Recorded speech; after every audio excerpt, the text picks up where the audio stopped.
You added more plants. A few this spring, a couple more in June, one you couldn't leave sitting on the garden center table. And the bed still looks off. Not dead, not neglected. The plants are healthy and green.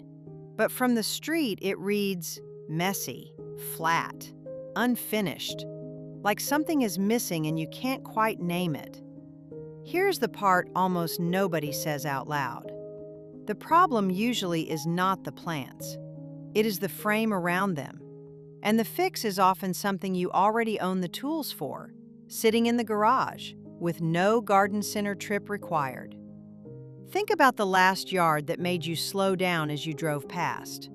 Odds are it did not have rare plants or 100 different flowers. It had a clean line where the lawn ended and the bed began. The same plant showing up a few times. A little breathing room. Your eye knew exactly where to look, and the whole thing felt calm. Now picture a bed that looks busy even though every plant in it is thriving. It is usually the opposite of calm. The edge is blurry with grass creeping into the mulch. One of everything scattered around. Plants crowded in one spot and bare in another. The plants are fine. The structure is what is tired. So before you buy anything else, let me walk you through the fixes that make healthy plants finally look intentional. We will start with the one that usually gives you the biggest visual change for the least money. Start at the edge, because it changes how the whole bed reads before anyone notices a single flower. The edge is the line where your lawn meets your bed. When that line is crisp, your brain files the bed under on purpose. When it is soft and wandering, with grass fingering into the mulch, the whole area reads as unkempt, even when the planting behind it is beautiful. You do not need plastic or metal edging to get this. In most yards, a clean-cut edge does more than anything you can buy. A half-moon edger or a flat spade. A slow walk along the bed, and a shallow trench cut straight down on the lawn side. That little vertical wall helps slow grass from creeping in, and it gives your eye the finished line it reads from the sidewalk. Curves are fine, and honestly, they look better than a shaky, almost straight line. Lay a garden hose on the ground first to find the shape you want. Step back to the street, look at it, adjust the hose until it looks right, then cut to it. One confident curve beats 5 nervous wiggles every time. While you are down at that edge, look at your mulch, because 2 quick things here make a bed look cared for or careless.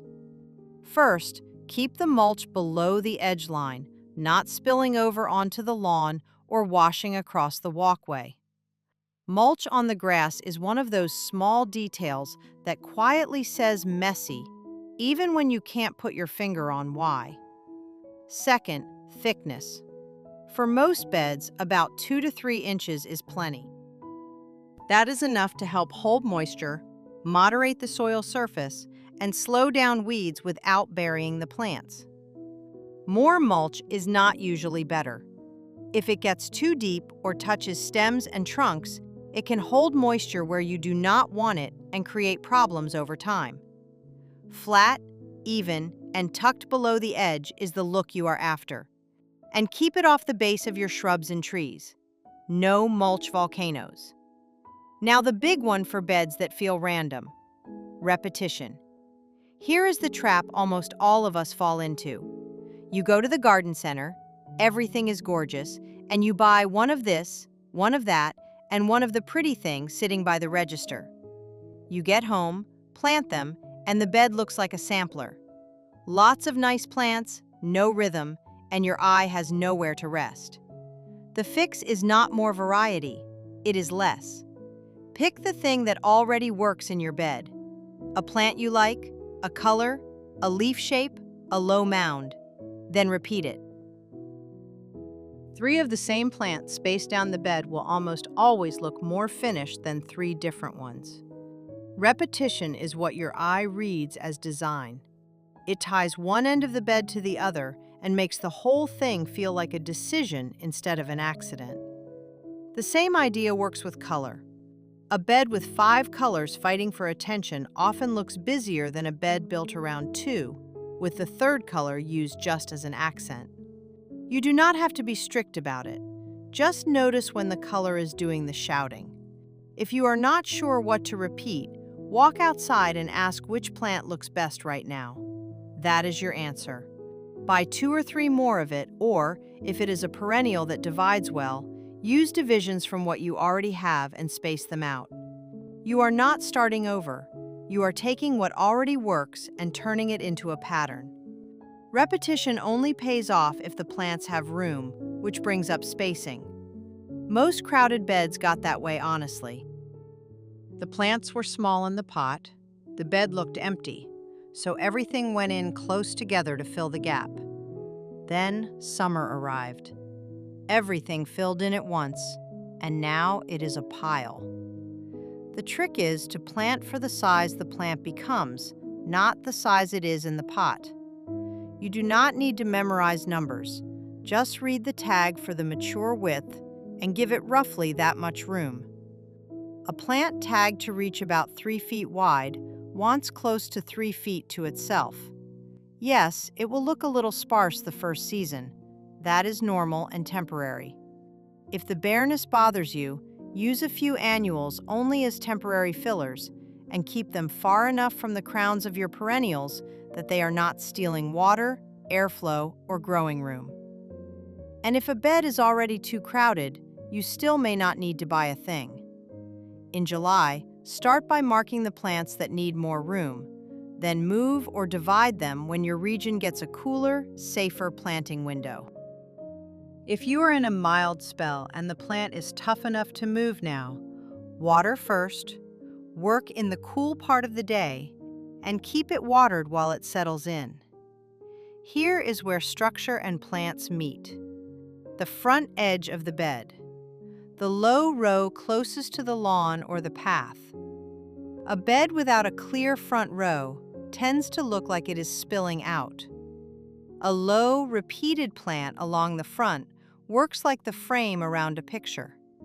It holds everything together and gives the taller plants behind it a base to sit on. You want something low, tidy, and easy to repeat.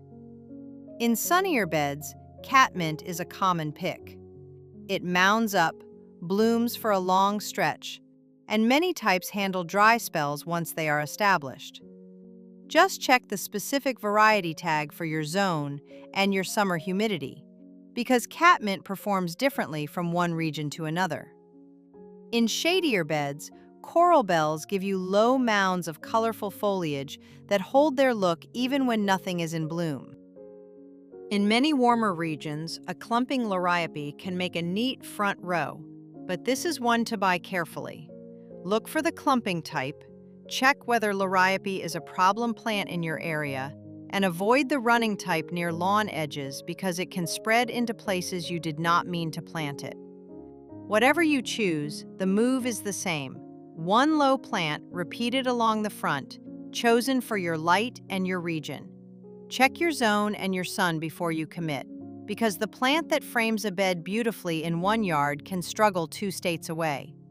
Sometimes the best fix is not adding anything at all. It is taking one thing out. Most messy-looking beds have one element quietly fighting everything else. The single spiky plant that matches nothing. The lonely ornament. The one shrub that got too big and now blocks the window. The random pot that wandered into the bed one afternoon and just stayed.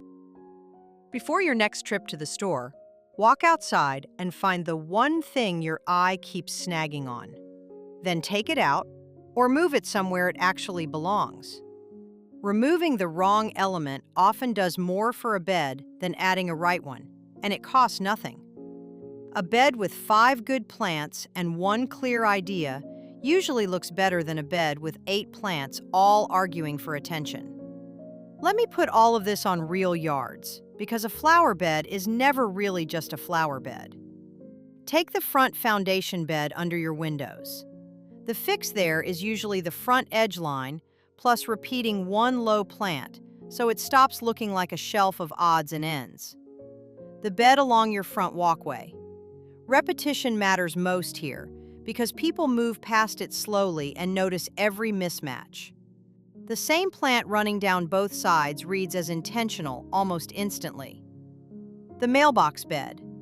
This one is often a crowding and one of everything problem because it is small and every plant has to earn its space. Pick a single plant. Set out a small cluster of it, cut a clean circle around the base, and step back. Done.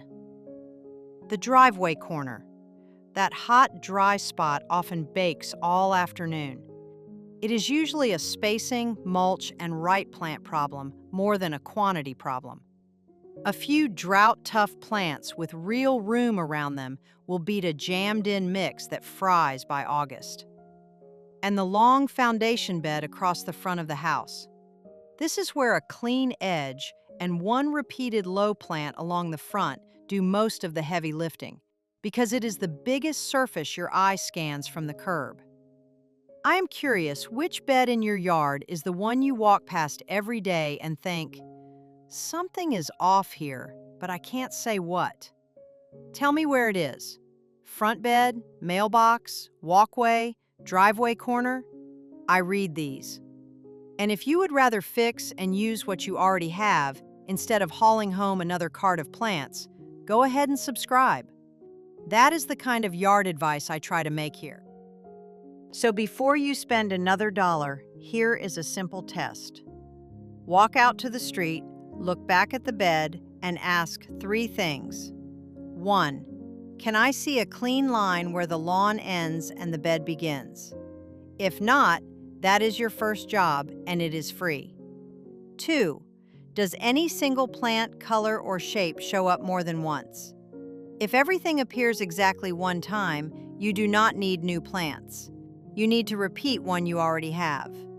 3. Is there one thing my eye keeps tripping over? If there is, take it out before you add anything. Answer those 3 and you already know your first fix.